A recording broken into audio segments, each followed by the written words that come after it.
ડભોઈમાં વિભાજન વિભીષિકા દિવસે યુવા મોરચાની મશાલ રેલી, શહીદ વીરોને શ્રદ્ધાંજલિ. સ્ટોરી રિપોર્ટ બાય ઉદય પંડ્યા, ડભોઈ. આજે 14મી ઓગસ્ટ વિભાજન વિભીષિકા દિવસ એટલે કે દેશના જે 1947માં ભાગલા પડ્યા એનું દુઃખ આજે પણ દેશવાસીઓના દિલમાં છે અને એના જ કારણે વર્ષોથી ભારતીય જનતા પાર્ટી વિભાજન વિભીષિકા દિવસ ઉજવે છે અને એ દિવસે યુવાનો દ્વારા મશાલ રેલી કાઢીને જાગૃતિ રાખવાનો અને દેશદાજ જીવતી રાખવાનો એ ભાગલા છે અખંડ ભારતના, એને યાદ કરીને ફરી અખંડ ભારત બનાવવાની નેમ લેવાનો મહાપર્વ છે.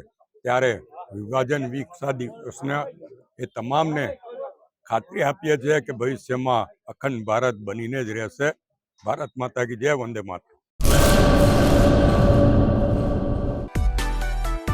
માં motor driving, safe and sure driving. Driving એ શોખ સાથે આપની મોટી જવાબદારી પણ છે. અમારા ઇન્સ્ટ્રક્ટર દ્વારા સચોટ અને સરળ માર્ગદર્શન. આપની રોજની તાલીમની માહિતી મેળવીને શું અધુરાશ છે એના ઉપર પૂરું ફોકસ કરાય છે.